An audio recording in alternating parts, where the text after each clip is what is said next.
Capitol Report is a production of Senate Media Services. A familiar face takes on a new role, and we discuss priorities and expectations of the 2012 session on Capitol Report.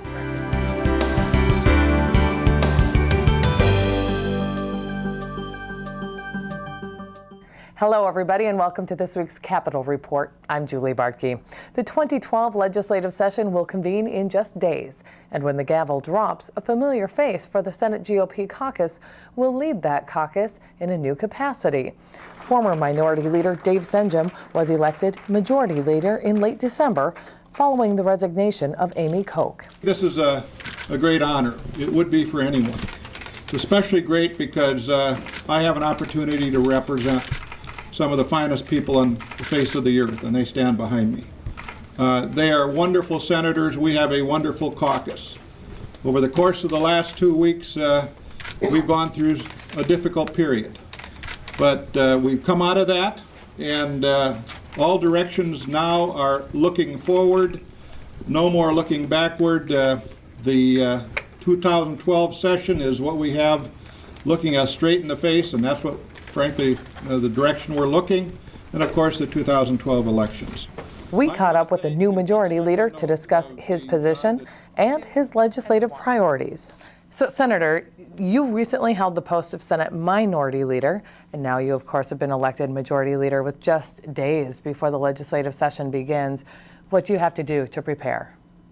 Well, I will tell you a lot, and I kiddingly say I was never sure this position was as important as it is. Certainly to other people. It's a monstrous media schedule, speaking to all kinds of groups, to people. They all want access, and so sort of managing your time. But more than that, then we've got prepare for the session, priorities, schedules, deadlines, all those reshaping a little bit maybe the committee structure with the change in leadership here. Not a lot, but it's going to have to be tweaked a little bit. So just even where I office, and upstairs, downstairs, where should I go? And so all of those things seem to enter into this equation that for which you have very little time.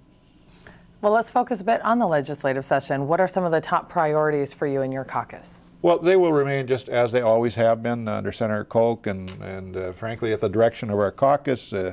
We meet and we talk about these things in terms of priorities by individual, I'll call it program areas, committees, in other words, and so. But all of those really mesh towards this thing about jobs and growing a prosperous Minnesota. What can we do as a caucus, as state government, to unleash the power of free enterprise and find a more prosperous Minnesota? It's what everybody wants, and it's our obligation to do that. And working a little bit further off of that, with the November economic forecast, there was a snapshot of a budget surplus of about $775 million. So although this isn't tried and true that it's going to be what appears in February for the forecast, how and does this affect setting legislative priorities for you? Is there a little more wiggle room? Sure.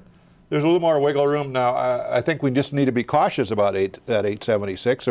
We're absolutely delighted it's there. I mean, we come from $5 billion to 870 in the red to to a positive. And thank you for correcting me by the way on the number. To a positive 876. That's an enormous jump, and we're all thankful for it. But I think we also have to recognize that we have a volatile budget situation in this Minnesota. So let's not get too anxious about this.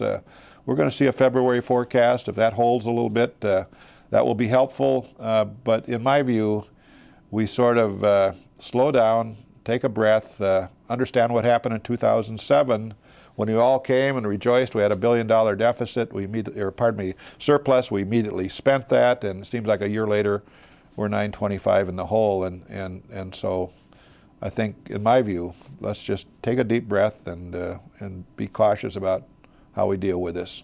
Does it at least open up the conversation, though, to increase spending for some programs that maybe have taken significant reductions? Well, we'll certainly talk about that. When we talk about increasing spending in any area, it wouldn't be much. Perhaps there's a little wiggle room there, but we got a budget reserve that's generally replenished now. We've got a checkbook which is about where maybe it ought to be, and neither one of those we're where they ought to have been in the past. So we have some comfort now that we've got this little bit of a security blanket financially, and you know, we can look at property taxes, or we can look at, as we talked yesterday within our leadership team, business property taxes. Are there opportunities here given this, and I'll continue to call it a small surplus, to make some effect and do some good here. We'll be looking at that. Okay, let's talk about the school shift, and what revenue source or sources would you support to pay back this shift?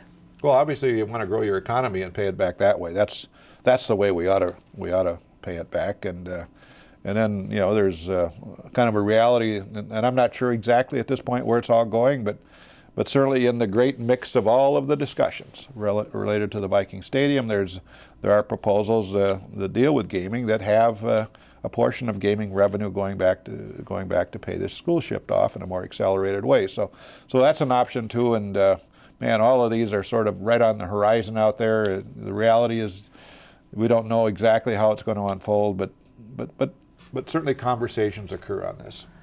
So, Senator, let's talk real briefly about your caucus, and where do you see your role, and how do you intend to unify your caucus, if it's even possible, on some of the issues, as you just brought up, Racino, Viking Stadium, some of the hot button topics? Well, I don't think, you know, I'm not sure we ever totally unify. I understand we have people in our caucus that with divergent views on a great many subjects, and maybe that's as, frankly, it ought to be. While we're Republicans, why, it doesn't mean we can't differ on individual issues, and we do, and we will into the future. There's no question about that.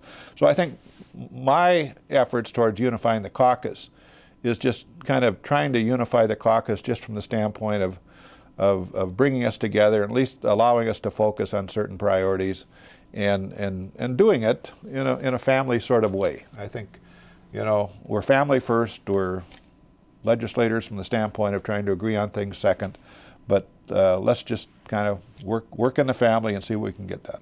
Okay, Senator, without getting too deep into the recent resignation of former Senate Majority Leader Amy Koch, I did want to ask you, Minority Leader Tom Bakk believes that an ethics complaint should be filed by your caucus concerning that issue.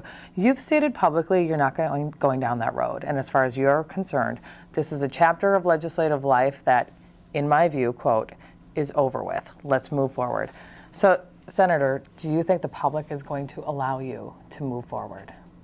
Well, I would hope so, and I think so. There's not an ethical violation here. It was unfortunate as the case was, but we just need to move forward. This is history. From my point of view, that's tomorrow. Today is today. We ought to focus on what the future is going to bring, and that's where Minnesota wants us to go, to get mucked back into that form of discussion at this point. It's not productive for anybody, and let's just let lives go on and deal to what we came to deal with, and that's the issues of the day.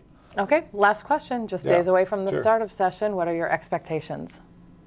Well, I think a short session, one that's will probably involve some discussion about the shift. Certainly, it will involve some discussions unmistakably about the Viking Stadium, and if that goes or doesn't go. It will involve a bonding bill of some sort, probably, and then just a host of other, maybe smaller pieces of legislation which are important in an off-year session.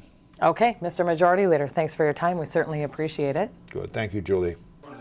Improving the job climate and increasing job demand are the foundation of a jobs plan introduced by Governor Mark Dayton and DFL leaders. The plan promotes job growth in the public and private sectors with a blend of tax credits and bonding. Despite our economic progress in the last few months, there's still 175,000 Minnesotans who are unemployed today. We have returning Iraq and Afghan war veterans who can't find jobs, and we have thousands of young people graduating from our colleges and universities who are also looking for work. So this program is targeted toward putting them back to work productively in Minnesota. Small businesses poised to start hiring, but that need an extra boost, this will create jobs. For the worker that's striving to build a new career that will last into the future, this plan will help get them retrained. And for Main Street businesses who are struggling to compete with online competitors, this plan is going to level the playing field. My Republican colleagues, both leadership and day-to-day members, understand that there's not a dumb idea on job creation in the state of Minnesota. We have 175,000 people that are unemployed. We have 60,000 jobs that we have a job skills gap for. We need to start moving forward. We cannot rest on our laurels anymore. We have 19 Fortune 500 companies. They need the people that have the skills. We have another 600 good-sized companies that need people with good skills. This jobs program does that. Best Buy is one of the first that will tell you is the customers go into their store, choose their TV, choose their computer, choose their notebook, and then go and buy it online, which means that, you know, they basically are the display for online retailers. And what we're losing is Best Buy is losing the sale, Minnesota's losing the sales tax on that purchase, and it's just not competitive. So the idea being is that if we can at least make it fair, and at least you're paying the taxes to the online retailer like you would at a Best Buy. Best Buy has a better chance of competing, and Best Buy is only one of several retailers here that are faced with this.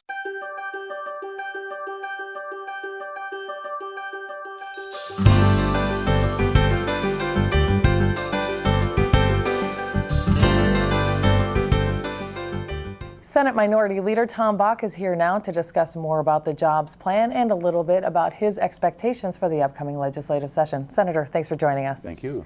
Let's begin with Governor Dayton and DFL leaders announced today a jobs plan, which is Wednesday. Who will it help in Minnesota? Well, it'll provide some significant help to the construction industry.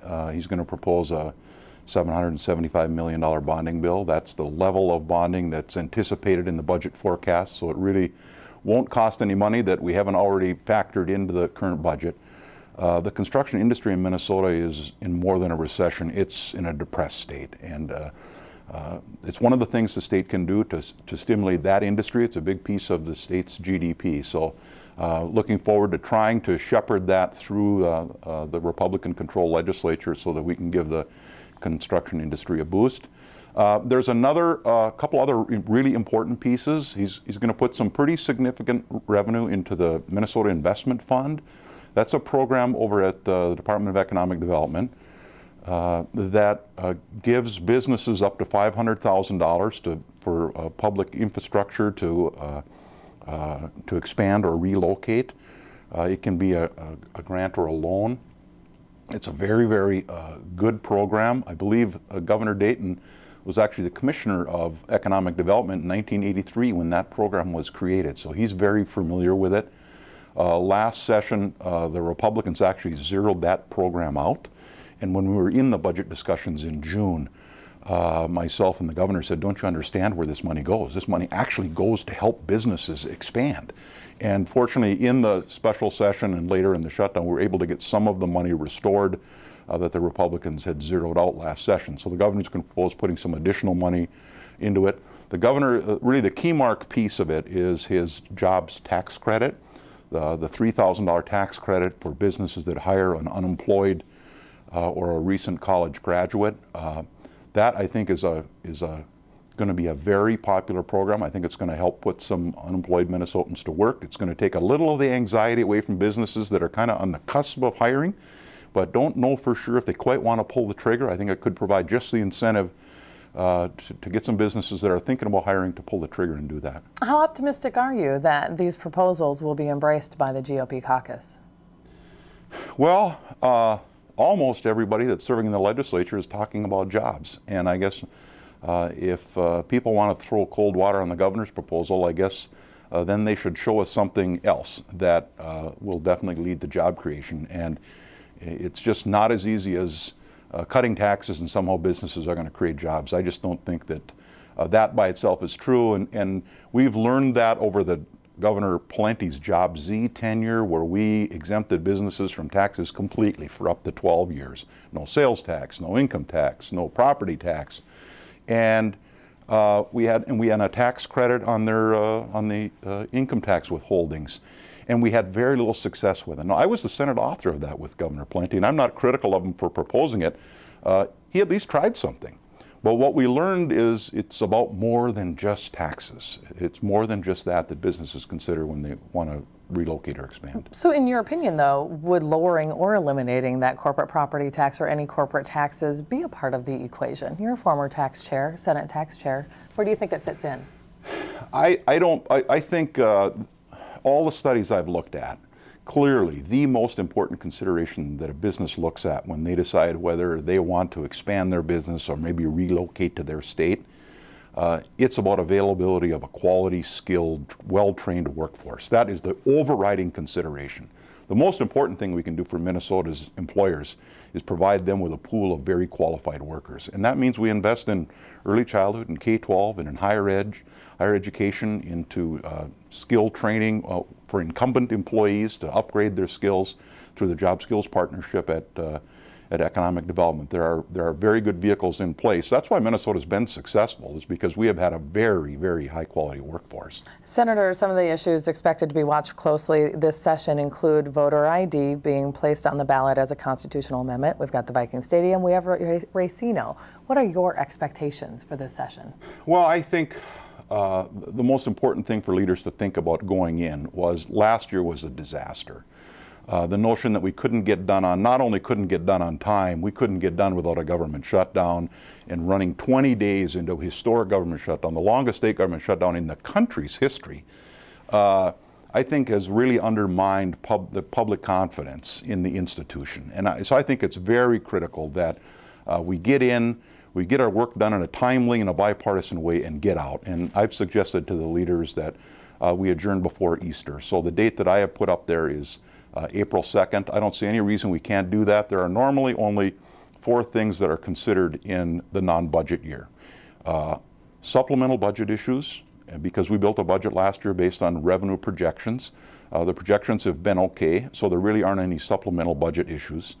Bonding. The governor's going to propose a bonding bill, and I have encouraged the Republican leadership, let's get it passed early so that we don't miss the construction season. Last year a bonding bill wasn't passed until the 20th of July, so we missed most of the construction season. So get a bonding bill passed early. That's normally an even numbered year issue. Constitutional amendments, and they're going to put on the ballot what they want to put on the ballot, I guess. I don't believe in budgeting through the Constitution. I think you need to be very careful that you maintain the opportunity for future legislatures to reflect changing public opinion. Opinion changes over time, and then the law changes to match with changing public opinion. So both as it relates to budgeting and to social issues, I think future legislators need to have the opportunity to reflect the current public opinion. And that's very difficult once you put things in the Constitution. It really ties the hands of future legislative bodies. Okay, Mr. Leader, we're almost out of time. I do want to ask you, with the fallout from the resignation of former Senate Majority Leader Amy Koch, you've stated you believe an ethics complaint should be filed by the Senate GOP.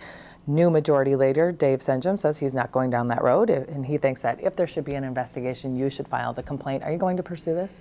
Well, I actually had breakfast with Senator Senjem this morning and encouraged him again that it's not as easy as just sweeping this under the rug. There are serious ethical issues in the Republican caucus, both as it relates to the former Majority Leader. And I'm not interested in her life is in enough disarray right now. I'm not interested in making this a witch hunt on the former Majority Leader. But there are some serious questions that the Deputy Leader knew on the 21st of September that this inappropriate relationship had happened. And somehow it wasn't until the 15th of December that they were willing to reveal it. And so the chain of events, it really does look like they were trying to cover it up, and somehow it was going to get out, so they decided to come out with it. And this kind of a relationship is inappropriate, not only in a government office setting, but certainly in private businesses don't tolerate it either. And some disciplinary action should have been taken. And so I think there's more that we need to know about it. I do not want to file a complaint. I think that turns it into a partisan issue. I know years ago, when I was serving in the House, there was a DFL senator that got into some ethical problems, and the Majority Leader at the time insisted that he resign. And he did, resigned midterm. And so the DFL caucus actually cleaned up some of the unethical behavior of one of their own members by by really forcing a resignation. And I'm not saying anybody should resign, but clearly I think Senator Senjem has some work to do to either reveal more of what happened in this big gap of time. Why wasn't something done? There's just there's a lot missing, and I don't want to turn it into a partisan thing. And so I really want to give the Republican caucus an opportunity to kind of come clean with all of the events themselves, so that it's not partisan. And I guess if they don't, I guess there's going to always be lingering questions. But I personally don't have plans to file an ethics complaint. No, I haven't talked with my caucus members about it yet. So I know there are a lot of women in the caucus that are very upset that this group of 4 men held a press conference and really kind of threw Majority Leader Cook under the bus, and that it looked like some people call it the boy press conference, that she was really treated badly by the males in their caucus. I've got women members of the Senate very upset about that. So that's a little unfortunate, I think, that we're kind of in that position, and there's some real work I think needs to be done there to repair some hard feelings on the part of some of the women in the Senate. Okay, Senator Bakk, unfortunately we're out of time, so with those words I want to thank you for joining us today. We appreciate it. Thank you. Just one day after announcing his jobs plan, which includes millions to improve roads and highways, the governor announced the creation of an advisory board designed to move Minnesota's transportation system into the fast lane. Highways, bridges, our rail activities, our airports, all the modes, bicycle and pedestrian facilities, all these modal activities that we're involved with every day are going to be a part of this discussion. I'm not interested in, nickel and dime modifications to our status quo, because our status quo is getting worse. I want to see what can we do in a really significant way that's going to change this, template from continued deterioration to improvement.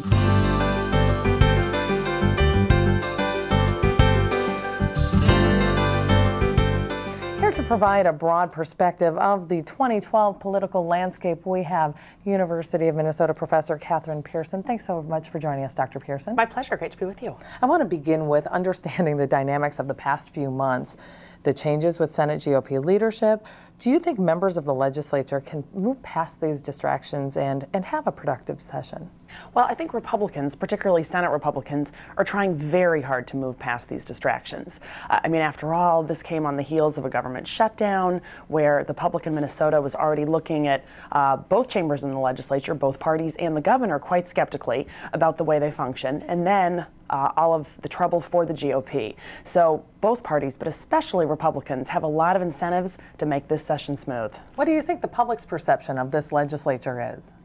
I think after the shutdown, very low. I think public opinion is low. We certainly saw that in many polls. Now, I should say that public opinion of legislatures in general is always lower than it is of other branches, because the public is seeing the conflict. They don't like conflict. They're seeing the compromise. They don't like compromise. So no one's really happy when they're watching the legislature, but a 3-week government shutdown, and then, of course, all of the problems that Republicans have had, that just takes an even tougher toll on public opinion.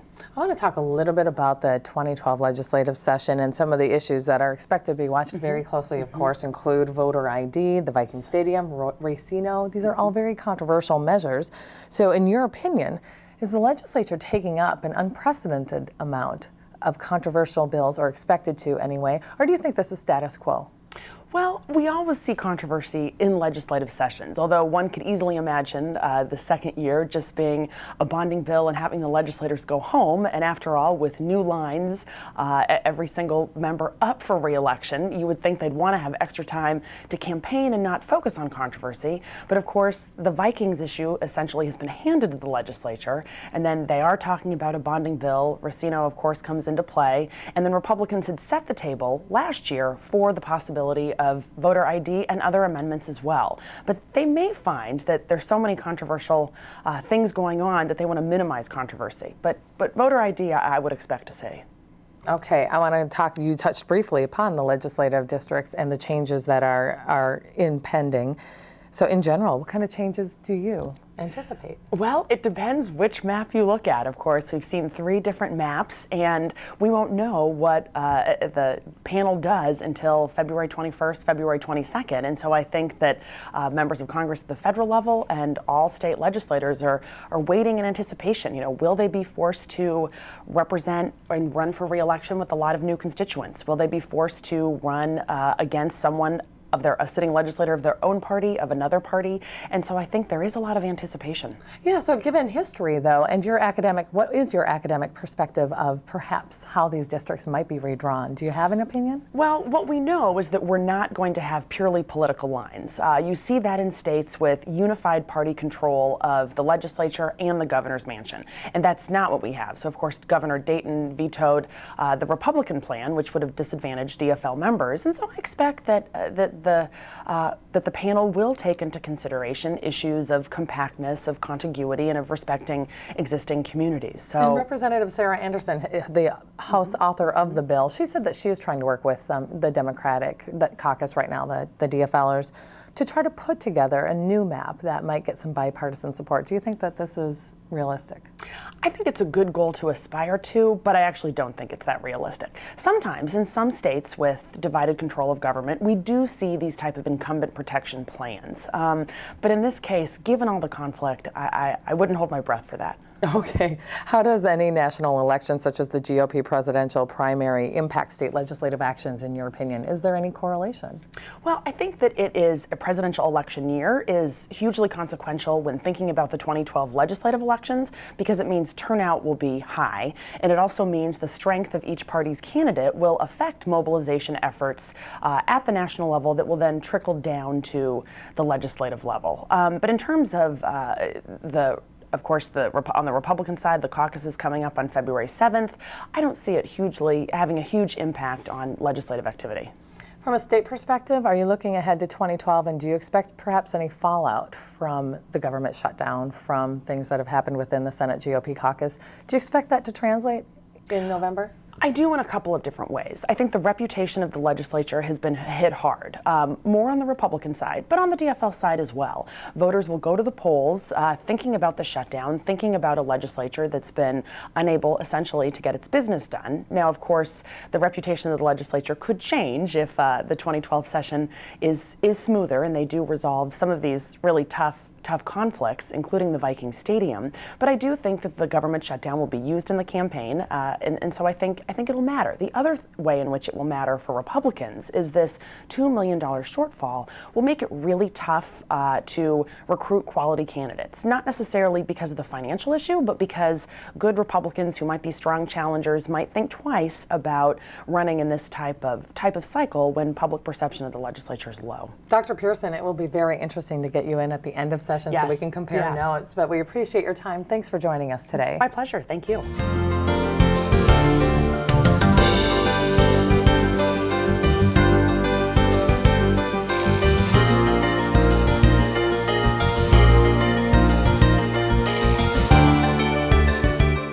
That wraps up this week's program. We hope to see you back here again next week. From all of us at Senate Media Services, I'm Julie Barkey. Thank you for watching Capitol Report.